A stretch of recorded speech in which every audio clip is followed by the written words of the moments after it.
가장 예쁘고 아름다운 것들만 모아놓은 외모는 어떨까요? 그러니까 예를 들자면 눈은 세상에 제일 예쁜 눈, 세상에서 제일 예쁜 코, 세상에서 제일 예쁜 입, 세상에서 제일 예쁜 이상적인 얼굴형, 이런 것들을 다 모아서 조합을 해가지고 사람을 만든다고 하면, 그린다고 하면 그 모습은 어떨까? 그렇게 만든 것이 있습니다. 그게 바로 불상입니다. 그래서 불상은 세상에서 가장 예쁘고 아름답고 멋있다고 하는 그 부위들을 관상하게 맞춰서, 관상 아시죠? 함부로 막 붙이면 안 되잖아요. 관상에 맞게끔 조합을 해서 만든 우상입니다. 그래서 이것을 32상 80종호라 그래요. 그러니까는 불상에는 크게는 32가지 아름다움이 모여져 있고, 이것을 좀 더 구체적으로 얘기하면 80가지가 된다 그래요. 여러분, 자, 이마는 어떠한 이마가 예쁘고 멋있는 이마입니까? 양장로님, 어떤 이마가, 양장로님 이마가 예쁘신데, 어떤 이마가 예쁘고 멋있는 이마일 것 같아요? 우리 상식에는? 제가 1, 2, 3부 물어보면 동일한 게 다 앞장구, 앞에 펄 튀어나온 게. 근데 그러지 않았어요. 그 시대 때 부처 불상을 만들 때는 어떠한 이마가 좋은 이마냐면 평평하고 넓은 이마. 반듯하고 바르게 평평하면서 넓은 이마. 저는 틀렸습니다. 이마가 짧아서, 좁아서. 이마가 넓고 평평해야 돼요. 눈은 연꽃과 같아야 됩니다.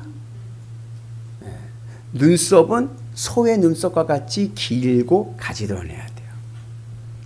그죠?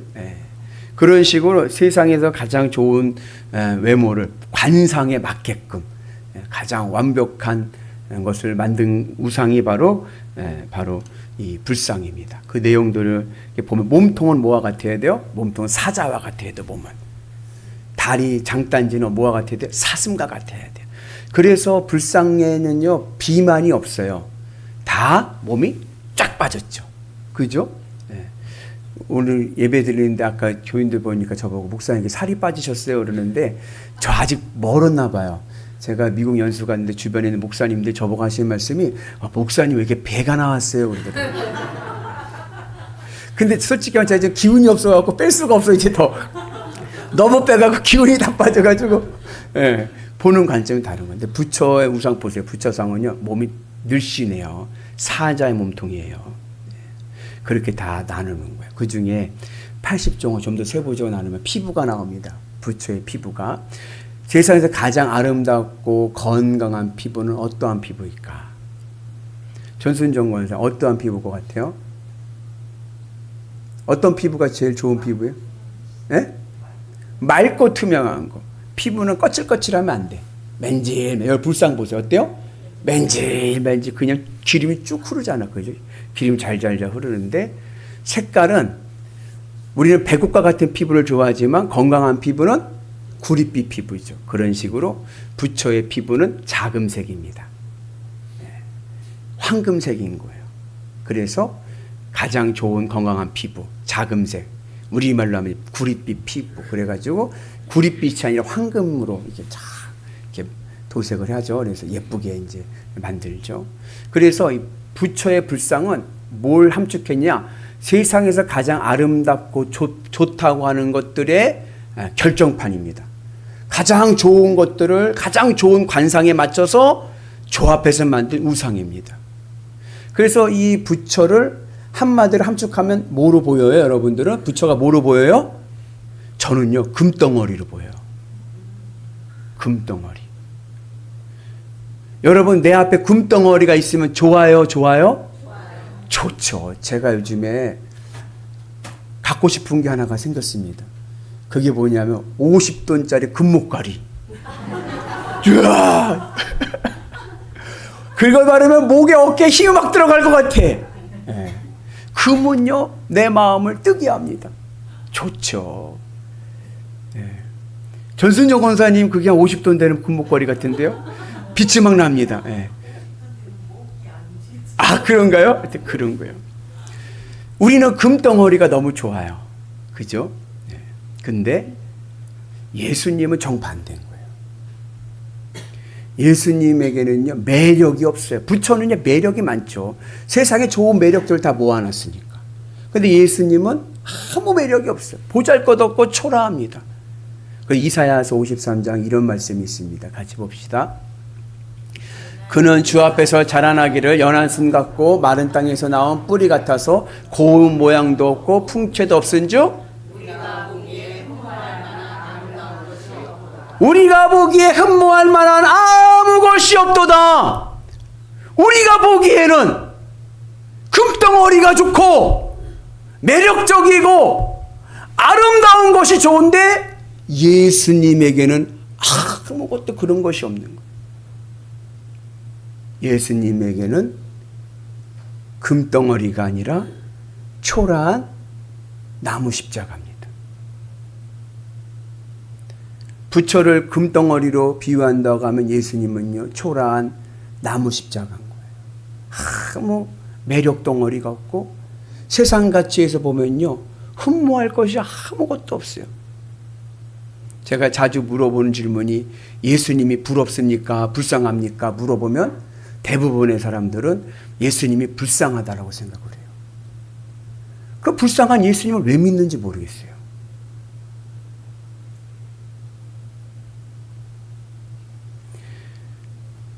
예수님에게는 세상 관점에서 보면요, 흠모할 것이 아무것도 없어요. 여기에 이제 신앙의 오류가 옵니다. 무슨 오류가 오냐? 믿음이라는 것은 내 심장을 바치는 겁니다. 내 심장을. 내 심장을 바친다는 것은 뭐냐면 내 마음을 예수님 앞에 바쳐서 내 마음에 예수님이 제일의 현실감이 돼야 되는 거예요. 인간의 마음은 참 독특한데요. 인간의 마음은, 우리의 마음은 1등만 기억합니다. 어떤 옛날에 그런 일이 있었어요. 1등만 기억하는 이 세상 막 하면서 뭐 무슨 세상, 안 좋은 세상 얘기하지만 우리의 마음이 그래요. 우리의 마음은 1등만 기억합니다. 내 마음에서 첫 번째 되는 것이 내 삶의 현실감이 됩니다. 예를 들어서 나는 돈만 있으면 만족할 것 같다. 난 돈만 있으면 더 바랄 것이 없고 행복할 것 같다라고 생각하시는 분은 왜 그러냐면 돈이 내 마음에서 1등 되고 있기 때문에 그래요. 그렇게 돈이 마음에서 1등 되신 분에게는요, 돈만 있으면 되는 거예요. 자녀가 공부를 좀 못해도요, 관심이 없어요. 돈 버는데 관심이 있죠. 그러니까 돈 버느러 다니라고, 사업하러 다니라고 막 돌아다녀. 그럼 가족에서 아내와 아이들은 뭘 바래요? 그냥 그거 좀 그만 벌러도 되는데, 그만 벌고 집에 와서 가족들 같이 재미나게 지내면 좋은데, 사업하는 분의 마음, 남편의 마음에 돈이 1등이니까는 돈이만 있으면 되는 거지. 가족이 뭐 니네들이 내가 벌어준 걸로 그냥 먹고 살면 되는 거지. 우습게 여긴단 말이죠. 그런 분들은 집을 살 때도 뭘 보고 사겠어요? 이게 집값이 오를지 안 오를지 보고 사는 거죠. 반대로 그 마음에 자녀가 1등인 분은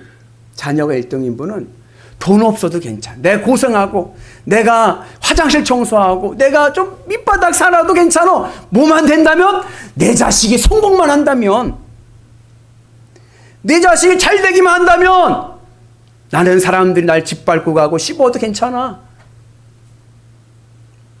이런 분은 집을 살 때 뭘 보고 살까요? 학군을 보고 살죠. 우리 아이가 잘 배울 수 있는 학군을 바라보죠. 집값이 안 올라가도 괜찮아요. 애가 공부 잘 받을 수 있는 좋은 환경이 있으면 그거로 된 거예요. 믿음이라는 것은 내 마음에서 예수님이 현실감이 되는 겁니다. 예수님으로 기쁘고 예수님으로 만족하면서 하늘 천국의 은혜를 내가 경험하면서 날마다 기쁜 삶, 주님으로 기쁘고 행복한 삶을 살아가는 것이 바로 믿음입니다. 그런데 도금신앙이 있어요.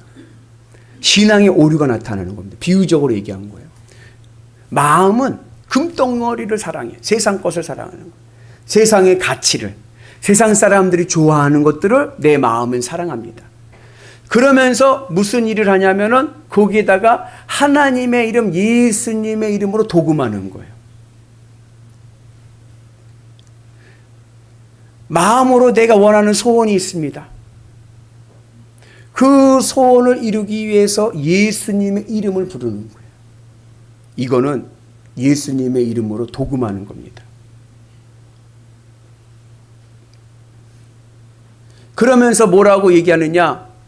그렇게 해서 얻게 되는 것을 되면 뭐라고 하냐면 그걸 하나님의 은혜다. 하나님의 복을 주셔서 그렇게 됐다라고 이야기를 합니다. 그런데 이러한 도금 신앙이 되면은 신앙에 왜곡이 생깁니다.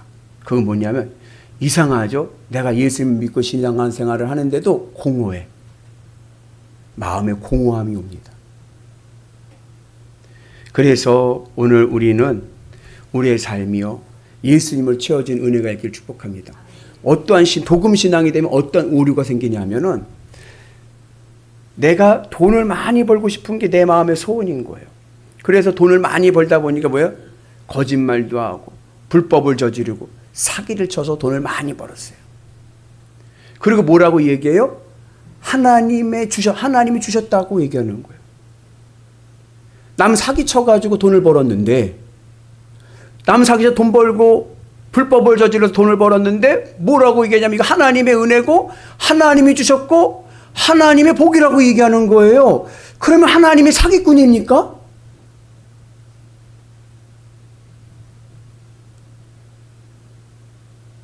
우리 같이 말씀 한번 봅니다.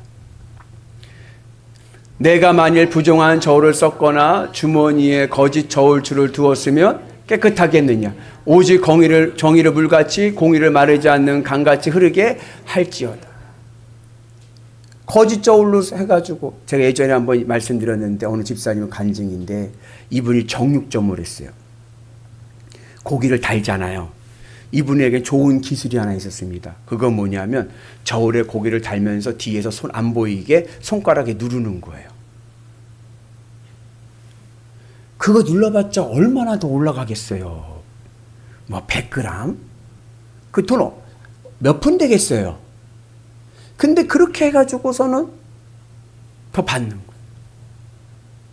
근데 그분이 나중에 회개하고 나서 간증이 근데 그렇게 해서 돈을 더 벌긴 했지만 마음의 기쁨은 없었다 하더라고요.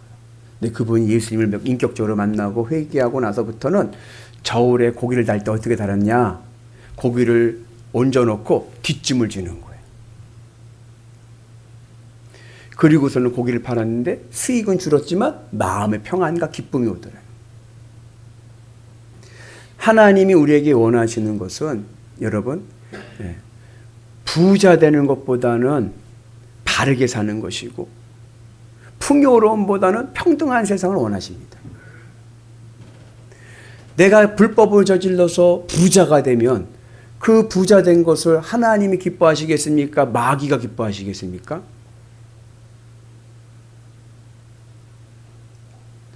여러분, 내가 불법을 저지르고 나서 벌법을 저질러서 남 등쳐먹고 사기쳐가지고 부자 된 부자와 가난하지만 내가 믿음의 길을 가면서 가난하게 살아가는 가난한 믿음의 성도와 하나님 보시기에 누가 더 예뻐하실 것 같아요?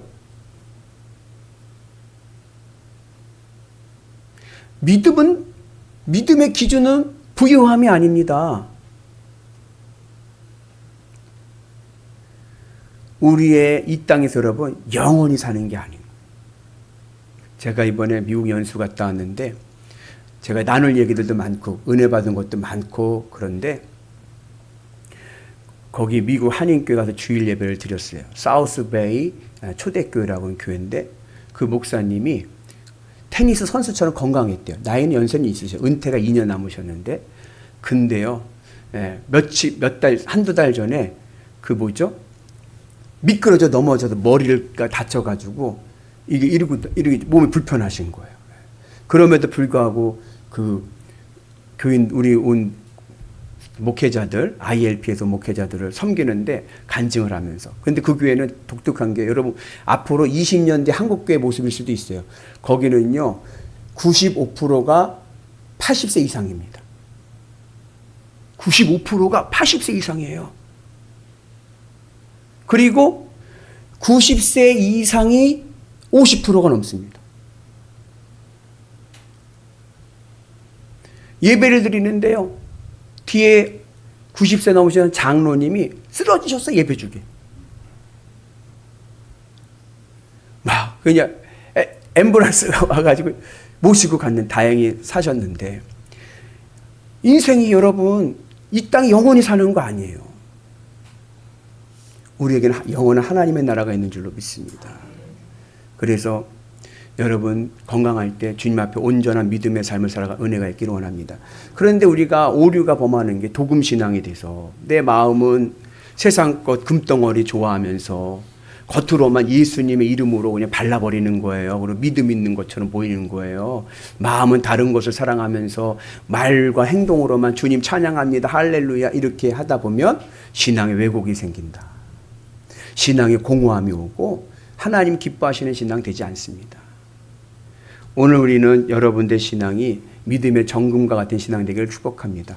오늘 말씀의 배경은 예수님께서 성전을 정화하시고 대제사장들과 장로들이 예수님을 공격하는 모습입니다.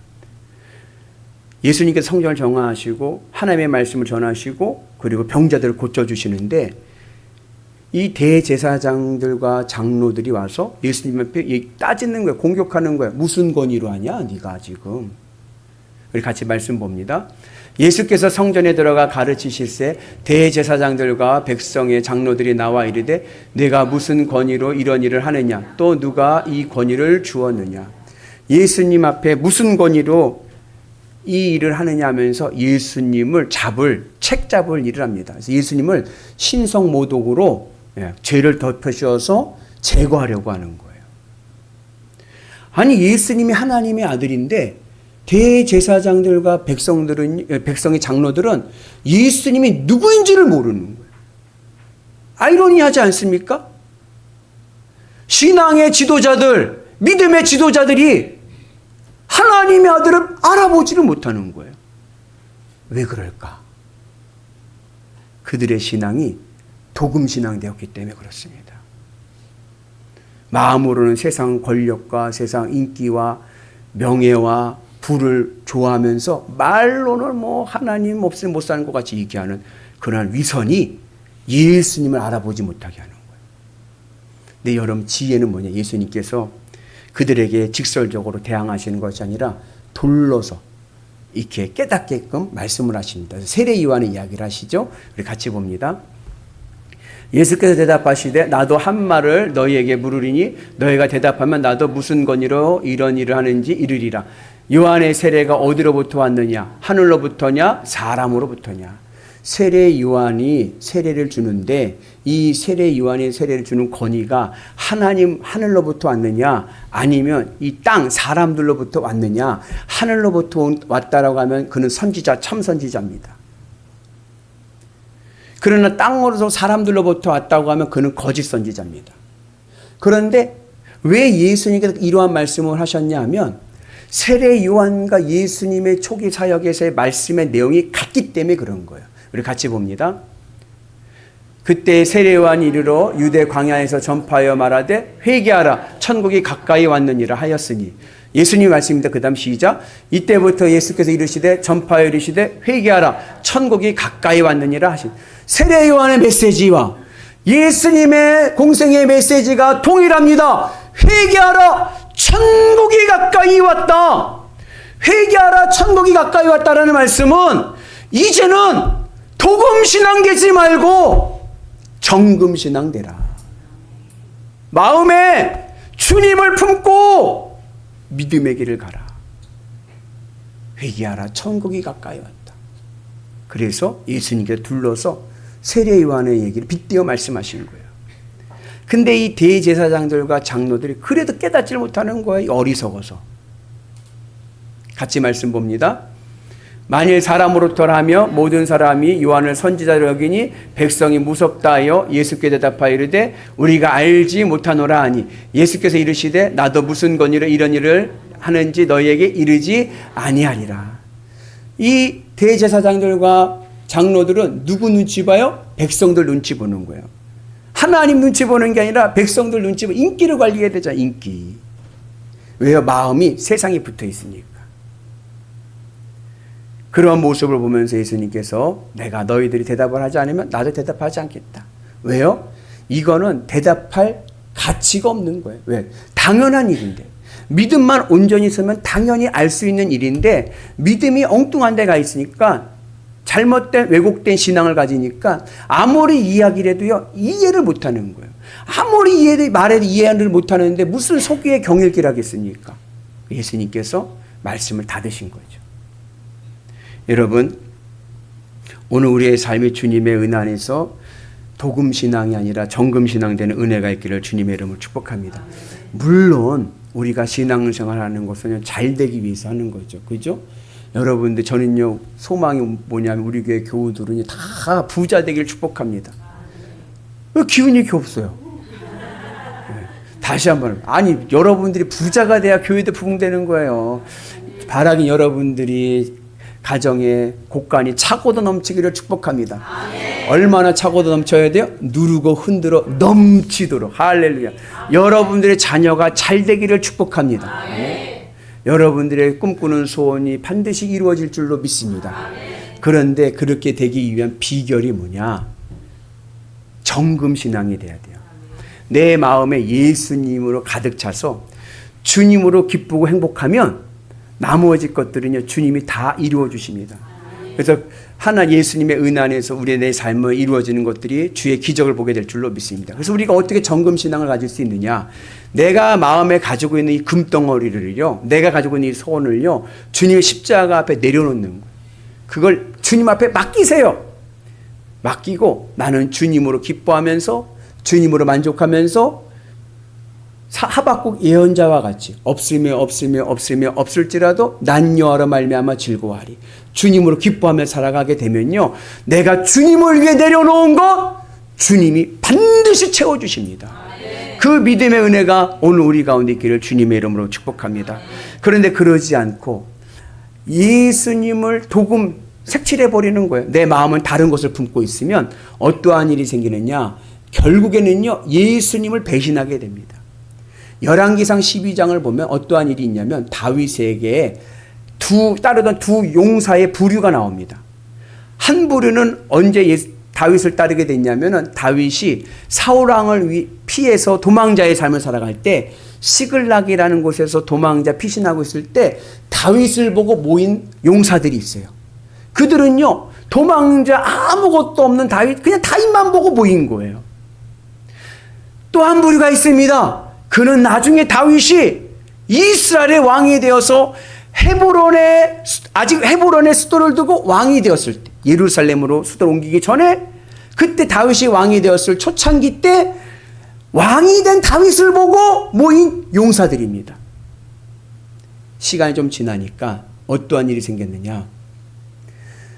왕이 된 다윗을 보고 모인 사람들이 가만히 보니까 다윗이 본인들이 원하는 대로 나라를 운영하지 않거든요. 그러니까요 뛰쳐나와서 나라를 세우려고 합니다. 그러나 다윗만을 보고 따랐던 용사들은요 끝까지 다윗과 같이 가는 거예요. 내가 예수님만으로 기쁘고 예수님만으로 만족하고 믿음의 길을 가는 자들은요 끝까지 갑니다.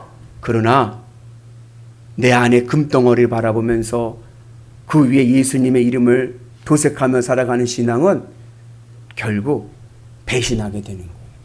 대표적인 인물이 누구예요? 가룟 유다죠. 가룟 유다가 예수님을 얼마에 팔았어요? 은 30냥. 여러분, 은 30냥이요 큰 돈이 아니에요. 모세의 오경의 율법을 보면요 은 30냥은 어떠한 돈이냐?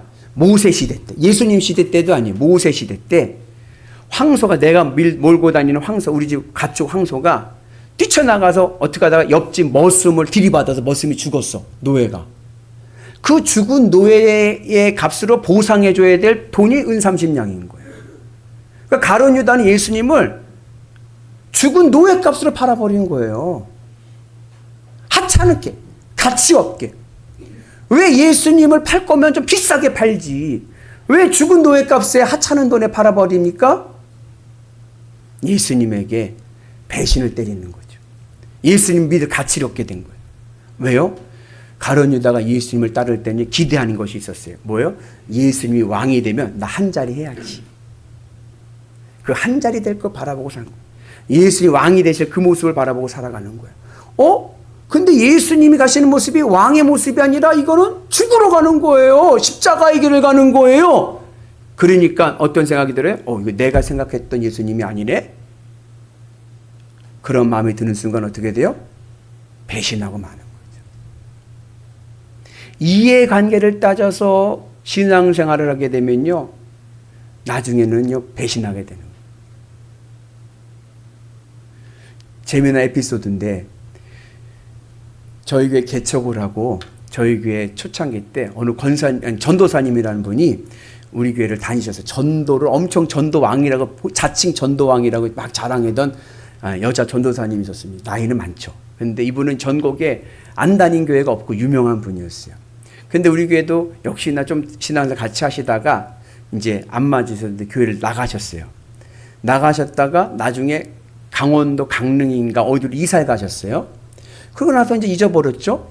근데 나중에 이제 그분의 근황을 어떻게 들었어요. 이제 우리 권사님한테 얘기를 들었는데 그러는 거예요. 목사님 왜요? 그 전도사님 있죠? 네. 그 전도사님 불자가 됐대요. 그러는 거예요. 아니, 전도사니까 권사하고 전도사님까지인데 불자가 됐대요. 그래가지고 불자가 돼가지고 재미난 얘기가 뭐냐면은 불자가 돼갖고 불처 앞에서 뭐예요? 절하잖아요. 절하면서 또 이렇게 얘기하면서 절한대요. 아이고 하나님 용서해 주세요 하면서 절하더래요. 왜 그러한 신앙의 아이러니한 오류가 나타나는가? 내 마음에 주님이 1등 되지 않기 때문에 그래요. 주님이 내 삶에 현실감이 되지 않기 때문에 그런 겁니다.